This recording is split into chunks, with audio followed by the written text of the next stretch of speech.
महामहिम राष्ट्रपति महोदय के अभिभाषण पे जो बोलने का अवसर प्रदान किया उसके लिए धन्यवाद जोहार। एक तरफ हम और पूरा देश और विशेषकर जो सत्ताधारी लोग हैं कि हम उस बात की खुशी मना रहे हैं कि हमारे देश के महामहिम राष्ट्रपति महोदय एक आदिवासी समुदाय से आते हैं और साथ ही एक महिला हैं। लेकिन वर्तमान में देखा गया है पूरे देश के अंदर अगर सबसे ज्यादा अगर कोई पीड़ित है, किसी पे अत्याचार हो रहा है तो वो आदिवासी समुदाय है और महिलाएं हैं। आज मणिपुर का उदाहरण देख लें। हम ये कह रहे हैं कि हमारे देश की महामहिम, हमें भी खुशी है, लेकिन एक तरफ तकलीफ है इस बात की कि देश के अंदर आदिवासी समुदाय के साथ सबसे ज्यादा अत्याचार हो रहा है और महिलाओं के साथ सबसे ज्यादा अत्याचार हो रहा है। इसका ताजा उदाहरण मणिपुर का देख लो, राजस्थान, मध्य प्रदेश, छत्तीसगढ़ के अंदर देख लो। विकास के नाम से आदिवासियों को विस्थापित किया जा रहा है। एक दौर था आजादी के बाद इस देश की आम जनता ने, गरीब ने, आदिवासी ने ये सांस ली थी कि हम अच्छे दिन आएंगे, उज्जवल भविष्य होगा। हमने देखा है वो दौर कि आज से 20-25 साल पहले आदिवासी, गरीब, दलित व्यक्ति अपनी जरूरतें पूरी करने के लिए, अपने बच्चों को पढ़ाने के लिए, अपनी बीमारी का इलाज कराने के लिए जमीन और जेवरात गिरवी रखता था। लेकिन आज देखा गया है, आज से 20 साल पहले जमीन और जेवरात गिरवी रखता था और आज इतना मजबूर हो गया है कि कई इलाके के अंदर यह देखा गया है कि आदिवासी समुदाय अपने बहन बेटियां या अपने छोटे बच्चे को गिरवी रख रहा है।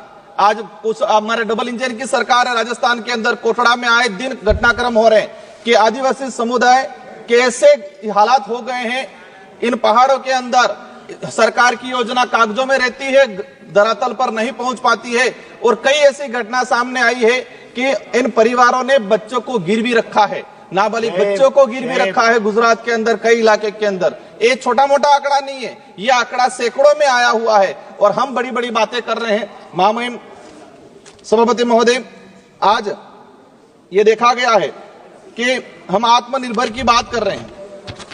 हमारे बड़े बुजुर्ग भी कहा करते थे कि बच्चे को पैरों पे खड़ा करना सिखाना है, मतलब उसको आत्मनिर्भर बनाना है।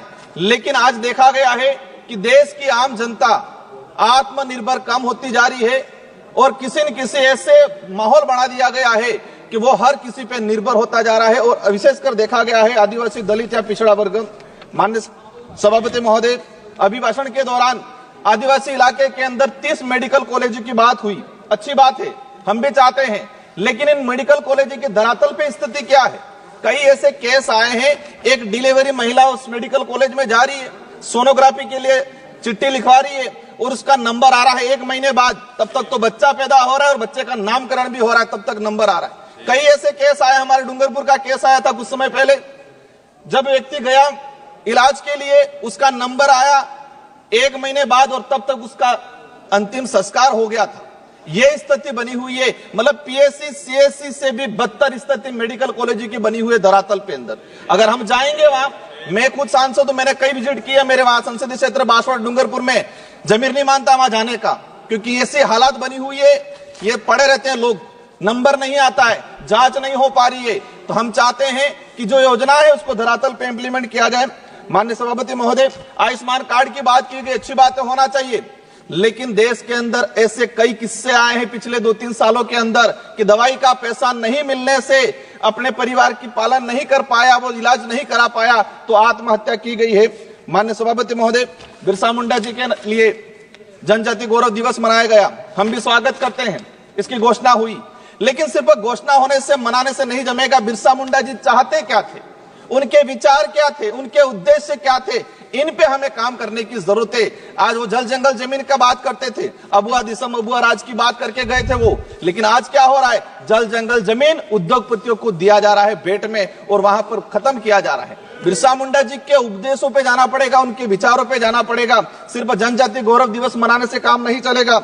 माननीय सभापति महोदय, हमने देखा गया है, एक बात सामने आई अभी जनगणना को लेके, एक बात ये समझ में नहीं आ रही, और ये मैं नहीं बोल रहा हूं कि आम जनता बोल रही है, देश की जो विवेकशील है, क्या बोल रही है कि सरकार व मीडिया के पास कुंभ में कितने लोगों ने डुबकी लगाई उसका आंकड़ा है, लेकिन मरे कितने उसका आंकड़ा नहीं है। मतलब डुबकी लगाई 30 से 35 करोड़ लोगों ने, 30 से 35 करोड़ लोगों ने, वो आंकड़ा है, लेकिन मरे कितने लोग हैं, घायल कितने हैं, किस राज्य से कितने लोग हैं, ये आंकड़ा अभी तक सामने नहीं आ पाया है। माननीय सभापति महोदय, जल जीवन मिशन की बात हुई, जल जीवन मिशन से हमें भी लगा, लेकिन मैंने इसी सदन में क्वेश्चन लगा के निकलवाया है कि आदिवासी बाहुल्य क्षेत्र के अंदर, मैं मेरे संसदीय क्षेत्र की बात करूं, जल जीवन मिशन में हमारा जो जैसे जिला आता है प्रतापगढ़ 30% उपलब्धियां प्राप्त हुई, उदयपुर में 31%, डूंगरपुर के अंदर 27% और बांसवाड़ा में 24%, मतलब 24% घरों तक नल पहुंचाने के लिए अभी तक टारगेट ट्राइबल इलाके के अंदर हुआ है, वो भी कागजों में, लेकिन धरातल पे स्थिति कुछ और है। माननीय सभापति महोदय, हमारा वहां पर करुणा बैक वाटर सरकार में हमने सैंक्शन कराया था, लेकिन उसका आज तक वर्क ऑर्डर नहीं किया। अंतिम एक लाइन, एक मिनट का सर रहा है। आज देखा गया है ये देश तब महत्वपूर्ण या तब मजबूत रहेगा जब इस देश के अंदर रहने वाला प्रत्येक धर्म, प्रत्येक जाति के अंदर भाईचारा रहेगा। राजस्थान के अंदर धर्मांतरण को लेके एक विधेयक आया, हम चाहते हैं शांति से रहना चाहते हैं, हम नहीं चाहते कि आदिवासी को आदिवासी से लड़ाया जाए।